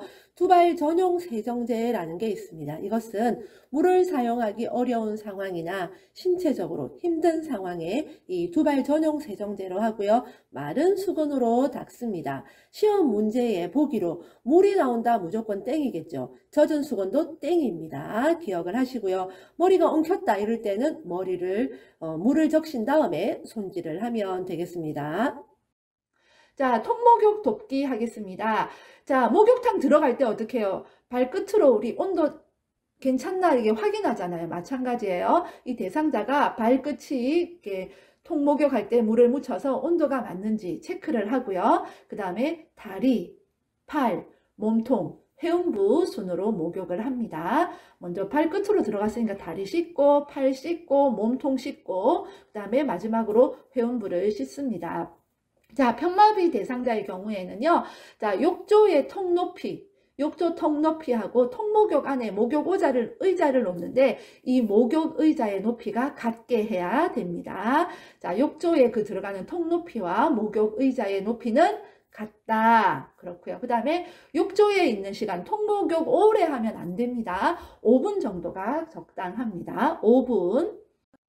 자, 다음 옷 갈아입기입니다. 공부 조금 하신 분들은 입막원 들어봤을 건데요. 시험 칠 때 되면 이것도 갑자기 헷갈립니다. 떨려서. 그래서 더 간편하게 알려드립니다. 임마!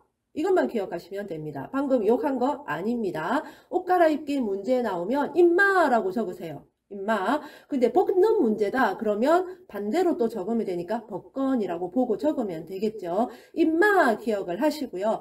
바지는 어떻게 할까요? 바지도 똑같습니다. 임마예요. 자, 그런데 수액이 들어간다. 마비된 쪽과 건강한 쪽, 그 중간에 수액을 넣으면 되고요. 머리는요, 마찬가지로 그 자리에 중간에 머리 넣으면 되겠습니다. 임마!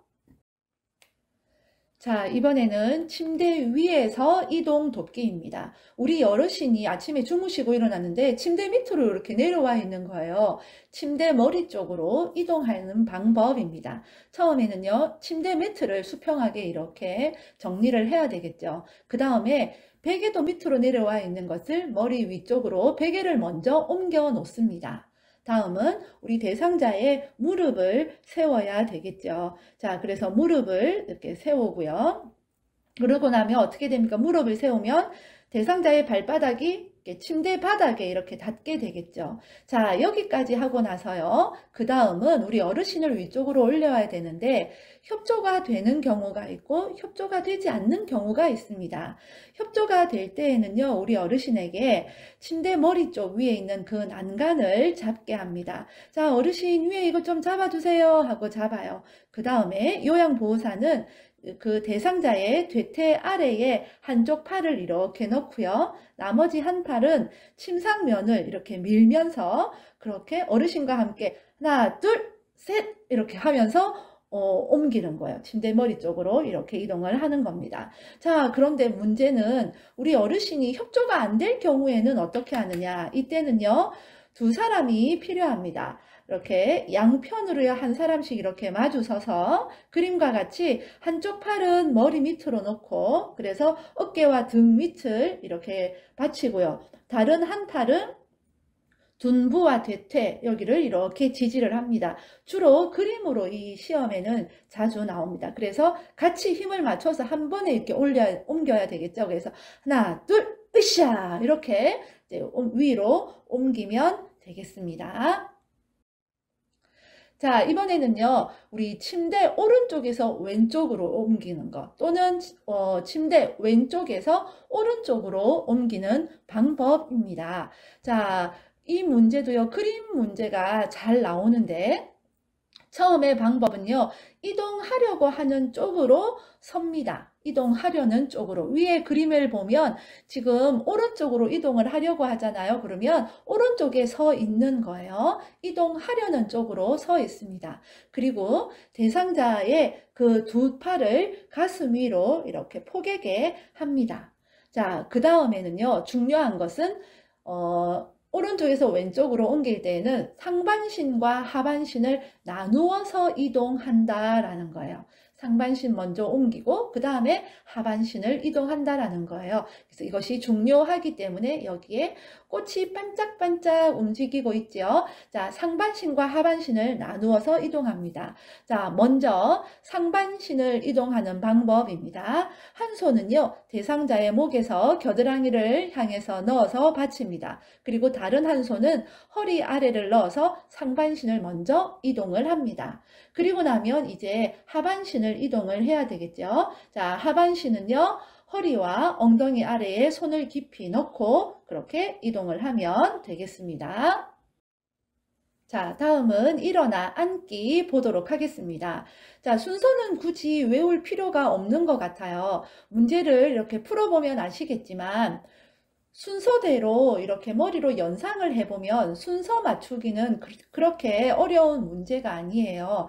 중요한 내용들만 꼭꼭 기억을 해두면 될 것 같습니다. 예를 들면 제일 먼저 할 것이 일어나는 거에 대해서 대상자에게 설명하는 거거든요. 설명을 하고 일어나서 앉혀야 되겠죠. 그런데 이 설명하기가 저 뒤에 있다, 마지막에 한다, 뭐 이런 거는 말이 안 되잖아요. 그래서 굳이 요 순서를 외울 필요는 없을 것 같고요. 중요한 포인트만 기억을 하면 되겠습니다. 여기서 중요한 것은요. 자, 일어나 앉히기를 할 때에는요, 대상자의 건강한 쪽에 선다라는 것 기억을 하시고요.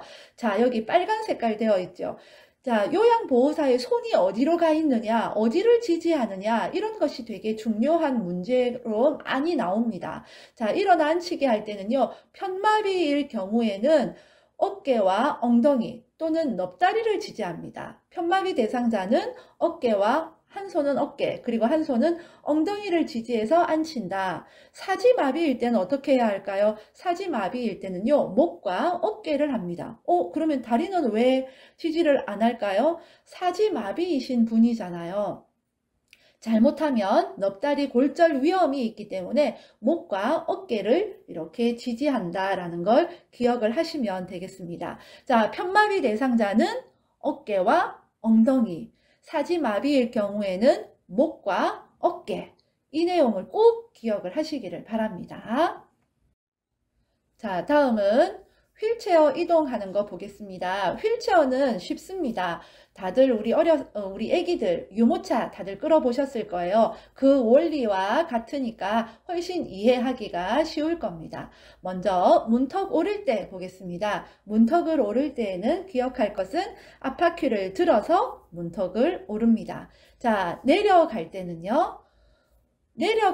기억할 것이 항상 내려갈 때는 휠체어를 뒤로 돌립니다. 왜 그럴까요? 앞으로 해서 내려가면 어떻게 되겠습니까? 앞으로 이렇게 굴러떨어지기가 쉽잖아요. 그래서 위험합니다. 그래서 내려갈 때는 항상 휠체어를 뒤로 돌려서 내려간다. 그리고 내려가는 방법은 뒷바퀴를 먼저 내려놓고 앞바퀴를 이렇게 들어 올린 상태로 이렇게 뒤로 이렇게 천천히 이렇게 빼면서 이렇게 내려오면 되겠습니다. 자, 오르막길, 내리막길 할 때에는요, 지그재그예요. 오르막길 올라갈 때 이렇게 경사로는 갈 때에는 쭉 이렇게 가면 힘들잖아요. 그래서 지그재그 지그재그로 갑니다. 자, 올라갈 때는 지그재그 올라간다. 내리막길은요, 아까 내려갈 때 휠체어 뒤로 해야 된다라고 했죠. 그래서 휠체어를 뒤로 돌리되 내리막길이니까 경사로니까 지그재그 해서 간다라는 거 기억을 하시고요. 자, 울퉁불퉁한 길은요, 앞바퀴를 들어 올려서 이렇게 뒤로 젖힌 상태로 그렇게 이동을 합니다. 그래야만 진동을 덜 느끼게 되어지겠죠. 자, 엘리베이터에서는 어떻게 할까요? 엘리베이터 그림 문제가 참 자주 나오는데요. 자, 기억할 것, 뒤로 들어가서 앞으로 나옵니다. 엘리베이터는 뒤로 들어가서 앞으로 나온다. 상식적으로 한번 생각해 보세요. 자, 앞으로 들어가면 어떻습니까? 엘리베이터 안에서 돌려야 되겠죠. 그래서 뒤로 들어가 가지고 그대로 앞으로 나온다. 예. 자, 다음 침대에서 휠체어로 옮기는 거 보도록 하겠습니다. 먼저 대상자의 건강한 쪽, 항상 건강한 쪽에 이 휠체어를 놓는데 건강한 쪽 침대 난간에 붙입니다. 난간에 이렇게 바짝 붙이든지 아니면 비스듬하게 30도에서 45도 되게 그렇게 붙입니다. 그 다음에는 꼭 기억해야 되는 거, 중요한 거, 잠금 장치를 해야 되겠죠. 휠체어가 이렇게 움직이면 안 되겠죠. 그래서 잠금 장치를 하고 발 받침대를 젖혀 놔야 되겠죠. 이동할 때 발 받침대에 걸리면 위험해지니까 발 받침대를 젖혀 놓습니다. 그 다음에 대상자의 발을 휠체어 앞쪽 바닥을 이렇게 지지하게끔 하고요. 중요한 거 여기 빨간 색깔 되어 있죠. 여기에서 침대에서 휠체어로 옮기기 위해서 제일 중요한 것은 요양보호사의 요 무릎으로 대상자의 마비된 그 무릎을 지지한다라는 거예요. 그래서 우리의 무릎으로 대상자의 그 무릎 역할을 해준다라는 겁니다. 우리의 무릎으로 이동할 때에 대상자의 그 마비된 측 무릎을 우리가 이렇게 지지해 준다. 요 내용을 꼭 기억을 하시고요. 대상자는 어떻게 했습니까? 건강한 쪽 손으로 그 고정되어 있는 휠체어의 팔걸이를 잡아야 되겠죠. 그렇게 해서 옮긴 다음에는 발 받침대를 다시 올린다라는 거 기억을 하시면 되겠습니다. 자, 이번에는 반대로 휠체어에서 침대로 옮기는 거 보도록 하겠습니다. 이것도 마찬가지로 대상자의 건강한 쪽으로 침대 난간에 30에서 45도 되게 휠체어를 붙입니다. 그리고 잠금 장치를 하고요. 발 받침대를 이렇게 젖혀 놔야 되겠죠. 그 다음에 발을 이렇게 바닥에 내려놓고요. 마찬가지로 요양보호사의 무릎으로 대상자의 마비된 측 무릎을 이렇게 지지합니다. 그때의 대상자는 건강한 손으로 침대를 지지해서 이렇게 이동을 한다라는 겁니다. 자, 휠체어 이동. 자, 휠체어와 관련된 문제들이 많거든요. 여기에서 꼭 기억해야 할 것은 항상 휠체어는 잠금 장치를 잘 해야 된다라는 거예요. 휠체어에서 침대로 이동할 때나 침대에서 휠체어로 이동할 때나 대상자를 이동할 때에는 잠금 장치를 꼭 해야 된다. 발 받침대를 이동할 때에는 접어야 된다라는 것을 이제 꼭 기억을 해야 하고요. 대상자가 만약에 휠체어에 앉고 나면 그 다음에 다 마지막에 이제 발 받침대를 바로 펴서 대상자의 발이 그 발 받침대 위에 올라오게끔 해야 된다라는 겁니다. 휠체어를 어디에 두느냐 아까도 했었죠. 건강한 쪽에 둔다라는 걸 기억을 하시기를 바랍니다. 우리 이동 변기 할 때도 마찬가지예요. 이동 변기도 어디에 두느냐 건강한 쪽에 둔다라는 거 기억을 하시기를 바랍니다. 자, 휠체어와 관련된 이야기가 나왔으니까 휠체어 관리하는 것도 보도록 하겠습니다. 휠체어 관리하는 내용, 이 내용도 시험에 자주 출제가 되는데요. 자, 잠금 장치가 고정이 안 된다. 휠체어가 잘 굴러가지 않는다. 그럴 땐 뭘 살피느냐? 타이어 공기압을 살핍니다. 타이어를 본다라는 거, 잠금 장치가 잘 안 되고 휠체어가 잘 안 굴러갈 땐 뭐라고요? 타이어 공기압, 타이어를 살펴야 된다라는 문제가 은근히 많이 출제가 되어집니다.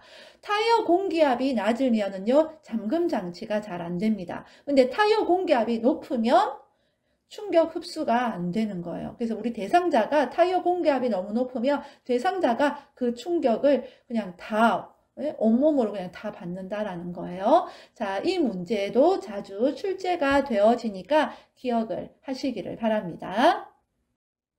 자, 보행 돕기 보겠습니다. 보행 벨트. 벨트로 이렇게 보행을 돕는데 대상자의 허리 부분에 벨트를 묶어야 되겠죠. 벨트니까. 자, 요양보호사는요, 대상자의 어디에 서느냐? 불편한 쪽 뒤에 서서 벨트 손잡이를 잡습니다. 대상자의 어디에 선다? 불편한 쪽 뒤에 선다라는 거. 그래야 바로 도울 수가 있겠죠. 다음은 보행돕기, 지팡이 보겠습니다. 지팡이는 어느 손으로 잡아야 될까요? 마비된 쪽 손으로 잡을 수가 없겠죠. 당연히 건강한 쪽 손입니다. 지팡이 위치는요, 그림처럼 앞으로 15cm, 옆으로 15cm 지점.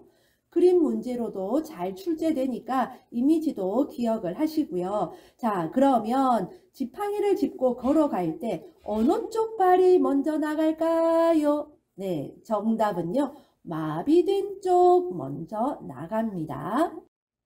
자, 이거 외우는 법 알려드릴게요. 옳지건, 내치마, 평지마예요. 자, 올라갈 때 지팡이는 건강한 쪽, 이게 옳지건이에요. 자, 내치마는요, 내려갈 때 지팡이는 마비된 쪽, 평지마, 평지의 지팡이는 마비된 쪽이에요. 자, 이것은요, 인마만큼 자주 출제가 됩니다. 올라갈 때랑 내려갈 때는 반대겠죠. 그래서요, 내치마만 기억하시면 됩니다. 이 문제가 나오면은요, 시험지에 내치마를 적으세요. 그리고 적은 내치마를 보고 올라갈 때는 반대니까 옳지건을 적으면 되겠죠. 평지는 내려가는 거랑 같으니까 그걸 기억해 두시면 평지마도 적을 수가 있겠죠. 자, 이걸 보고 문제를 풀면 되겠습니다. 옳지건, 내치마, 평지마. 자, 다음 보행차 보겠습니다. 보행차 그림을 보면은요, 뒤가 개방이 되어져 있죠. 그래서 뒤로 잘 넘어지는 사람이나 뇌졸중으로 반신마비 대상자는 적합하지가 않습니다. 다음 낙상 예방 보겠습니다. 문턱은 어떻게 해야 될까요? 제거합니다. 낮춘다 아니에요. 제거한다. 취침 시 침대 높이는 최대한 낮추어야만 낙상이 예방이 되겠죠. 취침 시 침대 높이 최대한 낮춘다. 문턱 제거 기억하세요. 자, 다음 화재 대피입니다. 화재를 대피할 때 계단을 이용해야 됩니다. 엘리베이터 사용 위험합니다. 계단을 이용해서 내려가야 되고요. 한쪽 손으로 벽을 짚고 나가는데 벽 짚는 손이 바꾸면 될까요? 안 될까요? 당연히 안 되겠죠. 네, 그러면 헷갈립니다. 그래서 한쪽 방향으로 나가게 되는 게 아니라 다시 더 깊이 들어가게 되어지기 때문에 벽 짚는 손은 바꾸지 않는다. 그 다음에 기어서 이동한다. 배는 바닥에 닿지 않게 해서 자세를 낮추어서 기어서 이동한다라는 것도 기억을 하셔야 되겠습니다. 자, 다음 식사 준비입니다. 식사를 준비할 때에 채소는 살짝 데쳐서 볶으면 기름이 적게 들고 또 색깔도 선명해집니다. 무칠 때에는요, 식초나 소스로 무치면 식욕을 더 돋우기 때문에 무칠 때에는 식초와 소스를 사용을 해서 무치면 좋습니다. 자, 삶기 보겠습니다. 생선은요, 오래 삶으면 질기고 딱딱해집니다. 자, 찜. 노인들에게 자주 사용되는 조리법이 바로 찜입니다. 자, 찜을 할 때는요, 센 불로 하다가 약한 불로 오래 이렇게 찌면 되겠어요. 구울 때는요, 오래 구우면 어떻게 됩니까? 수분이 다 빠져나가 버리잖아요. 그래서 딱딱해집니다. 자, 다음이 시험에 자주 출제되는 내용이 이거예요. 싱겁게 우리 어르신들을 위해서 조리를 해야 되잖아요. 싱겁게 조리를 해야만 하지만 다양한 향신료를 사용을 해서 입맛을 잃지 않도록 다양한 향신료를 사용한다라는 것 기억을 하세요. 향신료 사용하니까 안 좋아. 그래서 향신료 사용 안 된다라고 착각할 수가 있는데 다양한 향신료를 사용한다라는 것 꼭 기억을 하시기를 바랍니다. 자, 이번에는 식품별 보관 방법에 대해서 보겠습니다. 시금치와 같은 이런 잎채소는요, 세워서 보관을 해야 된다고 하네요. 세워서. 자, 감자는 신문지에 하나씩 포장을 해서 서늘하고 그늘진 곳에 보관을 합니다. 껍질을 벗겨놓은 감자는 식초물에 담가서 냉장 보관을 합니다. 고구마는 냉장 보관을 해서는 안 된다. 자, 통풍이 잘 되는 서늘하고 어두운 곳에 보관을 해야 된다고 하네요. 아마 저처럼 감자, 고구마, 냉장고에 있는 그런 집들이 많을 텐데 오늘 새로운 사실을 또 하나 알게 되었죠. 삶의 지혜 1포인트 득템 했습니다. 자, 시험에 잘 나오는 건 달걀이에요. 달걀은 둥근 부분이 위로 가고 뾰족한 부분이 아래로 가게 그렇게 보관을 합니다. 특히 시험에 잘 나오는 부분 조리 직전에 씻는다. 이 부분이요. 시험에 잘 출제가 되어집니다. 달걀은 언제 씻는다? 조리 직전에 씻는다. 네, 자, 다음은 설거지 보도록 하겠습니다. 기름기가 적고 음식물이 덜 묻은 그릇부터 씻어야 되겠죠. 자, 이 문제도요, 조금씩 나옵니다. 자주 나오는 편입니다. 제일 먼저 씻을 건 유리컵, 그 다음에는 수저를 씻고요. 자, 음식물이 덜 묻고 기름기가 적은 것부터 씻는다고 했으니까 국그릇, 밥그릇을 먼저 씻고 그 다음에 반찬 그릇, 양념이나 뭐 이런 것들이 많이 묻어 있을 거니까요. 그 다음에 반찬 그릇을 씻고 프라이팬을 씻는다. 기억하세요. 자, 수세미는요, 그물형이 좋습니다. 자, 이번에는 이제 의사소통으로 넘어가 보도록 하겠습니다. 의사소통 중에서도 시각장애 보겠습니다. 자, 시각장애 대상자와 이야기할 때는 대상자 정면에서 이야기를 합니다. 안 보이시는 분이시지만 그래도 정면에서 이야기를 하고요. 사물의 위치를 설명을 할 때에는 시계 방향으로 설명을 합니다. 이쪽, 저쪽, 여기 있어요, 저기 있어요 이러면 모르시겠죠? 시계 방향으로 설명한다. 그리고 대상자 중심으로 오른쪽, 왼쪽으로 설명을 해요. 자, 그래서 어르신 오른쪽에 뭐 시금치가 있어요. 뭐 요렇게 대상자 중심으로 오른쪽, 왼쪽 이렇게 설명을 한다. 그 다음 신체 접촉을 하기 전에 먼저 말을 건네어서 알게 해야 되겠죠. 갑자기 그냥 툭 만지면 안 되겠죠. 자, 그 다음에 이미지 전달이 어려운 경우가 있을 거잖아요. 그래서 시각장애인 분들에게는 촉각으로 그럴 때는 이해를 시키면 되겠습니다.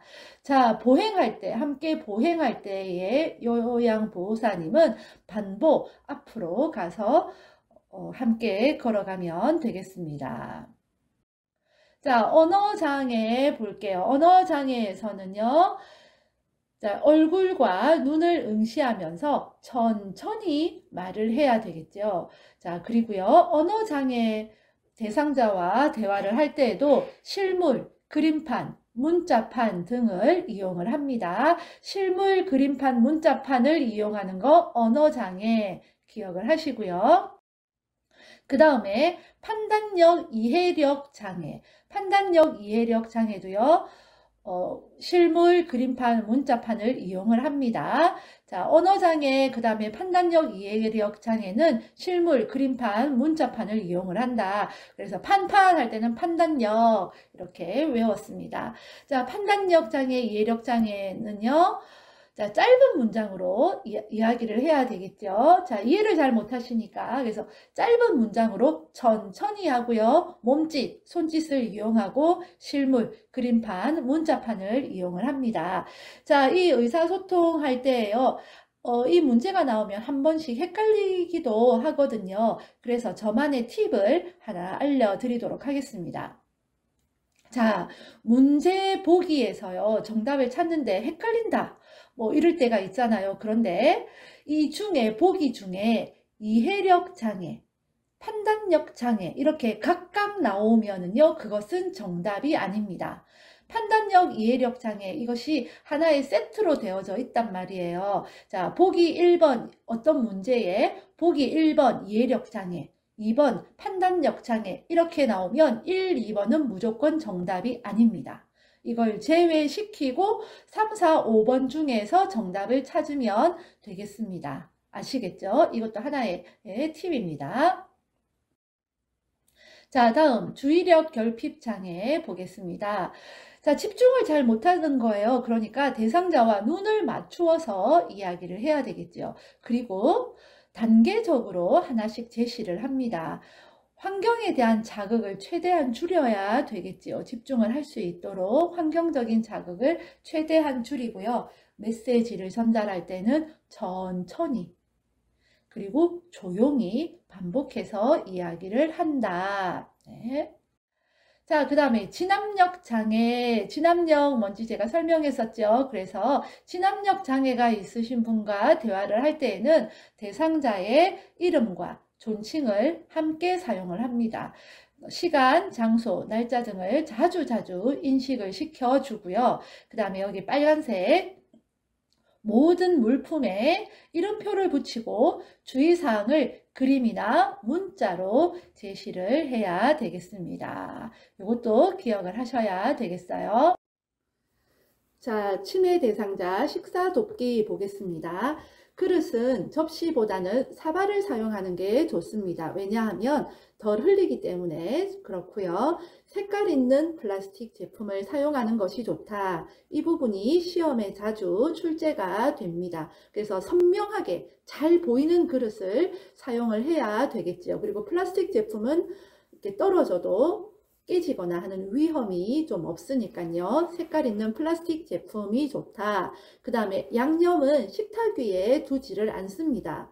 예, 양념이 식탁 위에 두면 어떻게 하겠습니까? 우리 대상자가 그것 가지고 막 이렇게 저지레 치고 막 이렇게 하잖아요.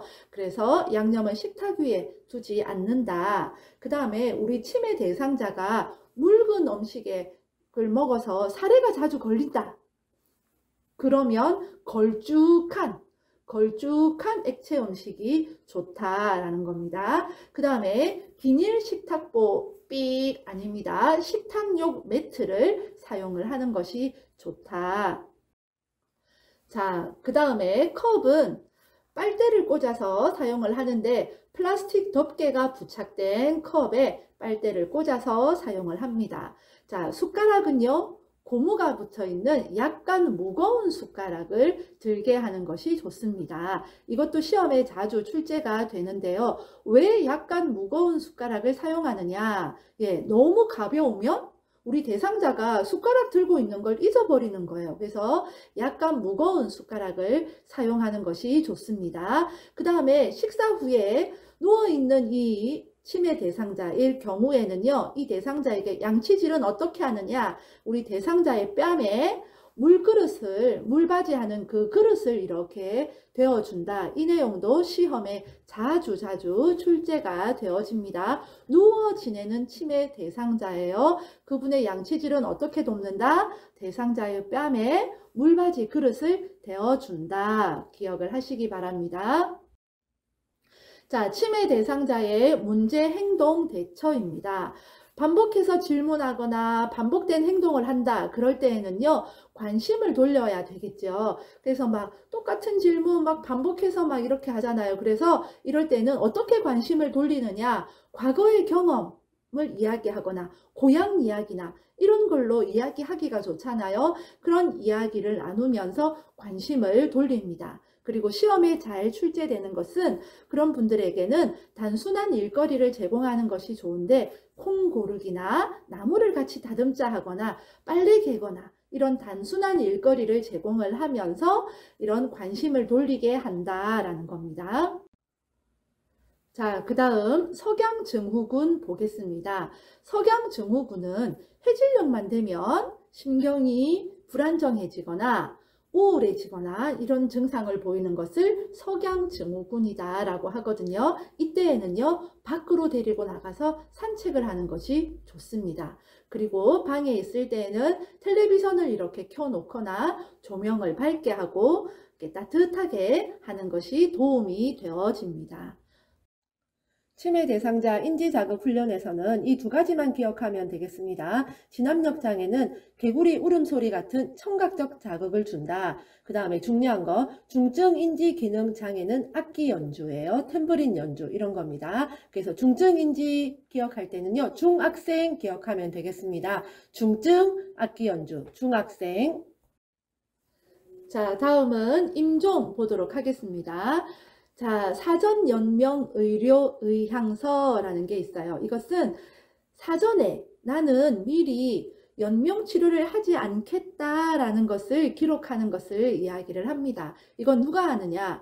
말기 환자나 19세 이상의 성인은 본인이 직접 이 사전연명의료의향서를 작성을 할 수가 있습니다. 이것을 작성을 하고 나면 연명치료를 안 하겠다라는 그런 증서거든요. 그래서 연명치료, 항암제를 투여한다거나, 심폐소생술을 한다라거나 그런 건 하지 않겠다라는 것을 이렇게 그런 의향서를 기록을 하는 거예요. 자, 이것을 작성을 하고 나면 등록기관에 등록을 합니다. 등록을 하고 나더라도 변경하거나 철회가 가능하다. 그런데 이것은 의료기관과는 연동은 되지를 않는다라는 거예요. 시험에 자주 출제되는 것, 의료기관과 왠지 연동될 것 같죠. 그러나 연동되지 않는다라는 거.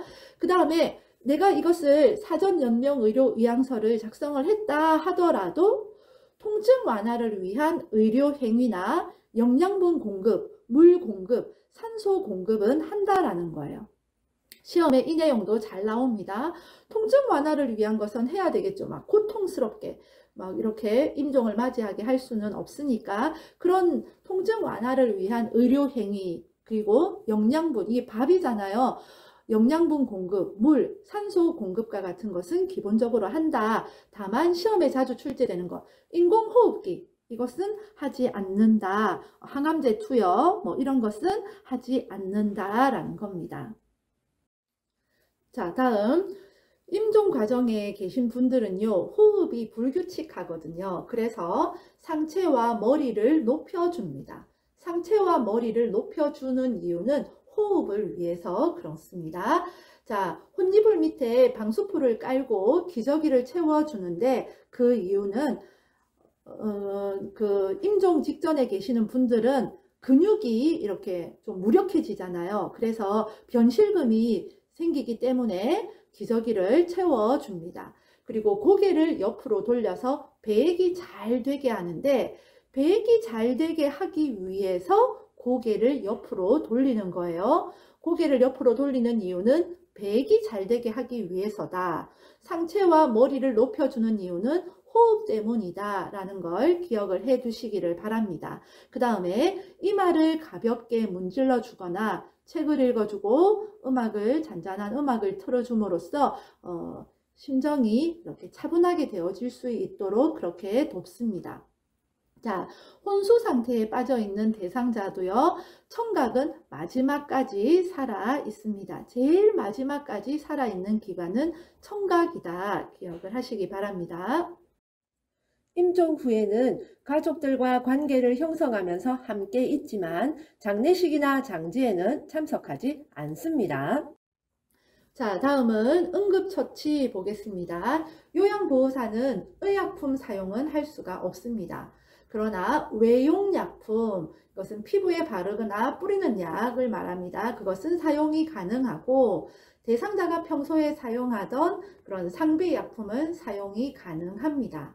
자, 질식을 했을 때에는 의식이 있는 경우와 없는 경우로 나누어서 볼 수가 있어요. 자, 의식이 있을 경우에는 하임리히법, 우리 잘 알죠? 자, 대상자 뒤에서 대상자의 배꼽과 명치를 이렇게 감싸서 복부에 이렇게 윗부분 후상방으로 힘차게 위로 이렇게 밀어 올리는 하임리법을 산다. 그러나 의식이 없을 경우에는 119에 신고를 하고 심폐소생술을 하면서 그 다음에 입안에 이물이 있는지 확인을 하고 제거한다. 자, 그 다음 경련 보겠습니다. 경련이 일어났을 땐 위험한 물건은 치우고요. 몸은 편하게 해줍니다. 단추나 넥타이를 풀고 몸은 편하게 하고 호흡을 할 수 있도록 하고요. 자, 구토를 한다 그러면 얼굴을 옆으로 돌려서 기도를 유지를 해야 되겠죠.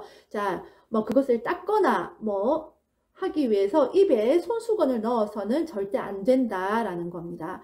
그리고 막 경련이 일어났을 때 발작을 멈추게 하려고 막 대상자를 꽉 잡거나 그렇게 해서는 안 된다. 조금 기다리면 멈추거든요. 그래서 억지로 발작을 멈추게 해서는 안 되고 기다린다. 그러나 이것이 5분 이상 발작이 지속된다. 그럴 경우에는 119에 신고를 한다라는 겁니다. 그리고 평소에 경련을 잘 일으키지 않던 대상자가 경련을 한다. 그럴 때에도 119에 신고를 해야 합니다. 자, 다음 화상에서는요. 15분 이상 어디에 찬물에 담근다. 그리고 벗기기 힘든 의복은 억지로 벗기려고 하지 말고 잘라낸다. 다음 골절에서는요. 중요한 것은 손상 부위의 장신구는 제거한다예요. 붓기 때문에 붓기 전에 손상 부위의 장신구는 제거를 해야 되고요. 상처 부위는 냉찜질, 튀어나온 뼈는 직접 압박을 해서는 안 됩니다. 자, 다음 출혈. 출혈이 있으면은요. 멸균 거즈로 직접 압박을 합니다. 그리고 출혈 부위는 심장보다 높게. 다음 심폐소생술에서는요. 반도가기 이거 꼭 기억을 하셔야 됩니다. 우리나라 반도죠. 반도가기. 자, 반응을 확인하고 도움 요청하고 가슴을 압박하고 기도를 유지합니다. 중요한 거 도움 요청이 먼저일 것 같아요. 119 먼저 신고해야 될 것 같아요. 그런데 그 전에 반응을 확인한다라는 거 기억을 하세요. 그 다음에 도움을 요청하고 나서요. 가슴을 압박할 때에는 1분에 100에서 120회 속도로 하고요. 가슴은 5cm 이렇게 깊이로 눌러줍니다. 압박 위치는 바뀌어서는 안 되겠죠. 한 곳을 압박을 합니다. 그리고 일반인도 가능을 하고요. 가슴 압박하고 그 다음에 기도 유지한다. 자, 다음은 자동심장 충격기 사용법 보겠습니다. 자동심장 충격기는요. 심정지 대상자에게 자동심장 충격기를 사용을 합니다. 자, 이 심정지 대상자에게 가슴 압박을 이렇게 하고 있겠죠. 그러다가 자동심장 충격기가 이렇게 도착을 하잖아요. 그때에 자동심장 충격기를 사용을 하는데 사용하는 방법 첫 번째 전원을 켭니다. 그 다음에 패드를 붙여서요. 심장 리듬을 분석을 하는데 이 분석할 때에는 손을 떼어야 되겠죠. 내 손이 여기에 있으면 이 분석에 오류가 생길 수가 있기 때문에 손을 뗍니다. 자, 손을 떼고 나서요. 이렇게 심장 리듬을 분석을 하고 나면 제세동이 필요합니다. 이런 이제 안내가 나옵니다. 그러면 제세동 심장 충격을 시행을 하는데 자, 이제 충전이 다 되고 나면은요. 충전이 다 되고 나면 다 물러나 있어야 돼요. 다 물러나 있어야 되고 쇼크 버튼을 누르고 이제 그러면 이제 제세동이 시행이 되어집니다.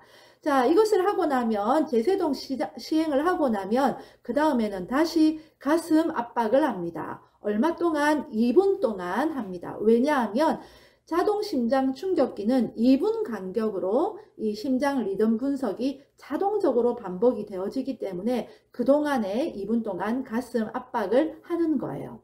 자, 가슴 압박과 인공호흡은 30대 2 비율로 이 가슴 압박과 인공호흡을 한다라는 것도 기억을 하시면 되겠습니다.